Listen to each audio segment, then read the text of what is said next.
I got so much motherfucking design on right now. Break it down, bring it back, make it clap. I got 3 old thoughts, new guap, wear that thing. Bitches on my line, and you know. Bismillahirrahmanirrahim.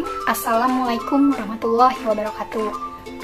Yang terhormat kepada dosen pengampu Dr. Syahril selaku mata kuliah Sosiologi Hukum, dan yang terhormat teman-teman yang saya banggakan.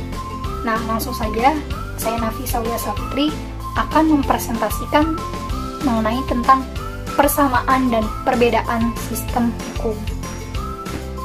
Nah, selanjutnya slide berikutnya itu ada pembahasan. Yang pertama itu tentang pengertian sistem hukum, yang kedua itu macam-macam sistem hukum, yang ketiga persamaan dan perbedaan dalam hukumnya, yang keempat ini ada sebab-sebab adanya persamaan sistem hukum dunia, dan yang kelima ini sebab-sebab adanya perbedaan sistem hukum di dunia.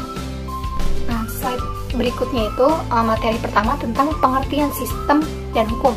Nah, yang pertama itu sistem adalah perangkat unsur yang saling berkaitan sehingga membentuk suatu totalitas. Sedangkan hukumnya ini adalah secara aturan yang disahkan oleh lembaga yang berwenang saling mengikat. Nah, jadi sistem hukum ini adalah terdiri dari bagian-bagian atau unsur yang satu sama lain dan saling berkaitan dengan erat untuk mencapai suatu atau sebuah tujuan gitu. Nah, slide yang berikutnya itu materi yang kedua tentang macam-macam sistem hukum. Nah, jadi secara garis besar di negara di dunia yaitu ada 4 sistem hukum, yaitu pertama civil law, yang kedua ini ada common law, dan yang ketiga ini ada hukum adat, dan yang keempat ini ada hukum Islam. Nah, tetapi yang lebih dominan dipakai di negara atau di dunia ini hanyalah 2, yaitu civil law dan common law.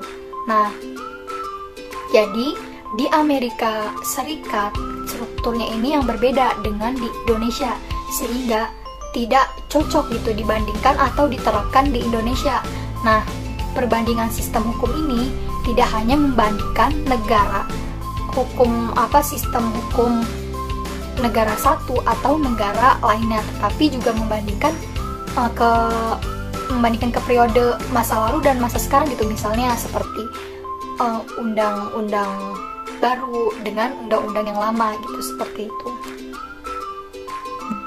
Nah, selanjutnya materi yang ketiga tentang persamaan dan perbedaan sistem dalam hukum. Yang pertama itu ada sistem ekonomi, yang dimana sistem ekonominya ini digunakan oleh suatu negara untuk mengalokasikan sumber daya. Nah, perbedaan dasarnya ini antara sistem ekonomi pertama, ekonomi ke-1, dan sistem ekonomi ini adalah bagaimana sistemnya ini mengikuti produksinya gitu. Nah, yang kedua ini ada yang namanya sistem agama, yang dimana keyakinan agamanya ini sangat penting dalam berperan sebagai sistem hukum.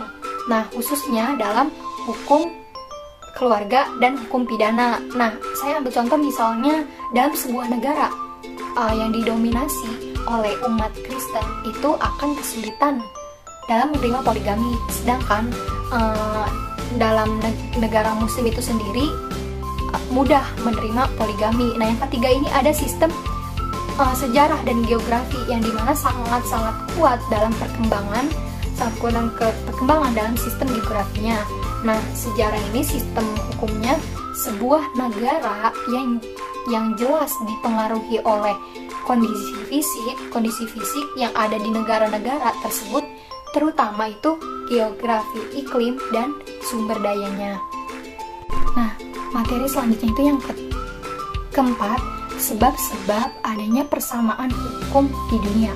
Nah, yang pertama ini kebutuhan masyarakat yang bersifat universal. Misalnya, sebagai manusia ini tidak boleh yang namanya membeda-bedakan apakah manusia ini berkulit hitam atau putih, atau beragam Islam atau beragam Kristen gitu. Jadi tidak boleh yang membeda-bedakan satu yang lain sama dengan yang lain gitu, satu yang lain. Nah, jadi harus sama-sama mempunyai tujuan yang sama, tidak boleh membeda-bedakan gitu. Yang kedua ini adanya pola politik kebudayaan, yang dimana antara keduanya ini bersamaan. Misalnya adanya hukum adat Indonesia dengan hukum adat Malaysia ini sama-sama punya pola kebudayaan yang sama, yaitu keturunan. Nah, yang ketiga ini adanya pertukaran kebudayaan antar bangsa. Nah, misalnya ini tujuannya ini tercipta saling bersolidaritas, misalnya saling memahami, saling menghormati, terus dan mengenal satu sama yang lain, dan mengenal kebudayaan satu sama yang lainnya gitu.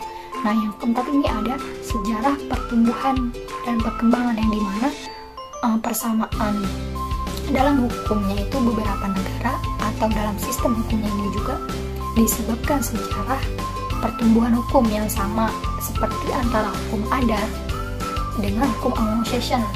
Yang keduanya ini bersumber pada kebiasaan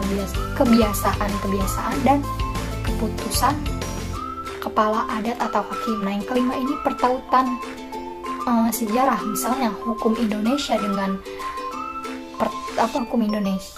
Pertautan ini, misalnya hukum Indonesia ini karena pertautan sejarah ini memperlihatkan persamaan dengan Belanda. Selanjutnya itu ada sebab-sebab perbedaan sistem hukum dunia.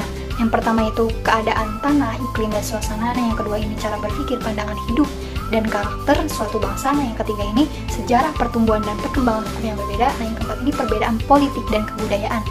Nah, dari saya cukup sekian, dan terima kasih.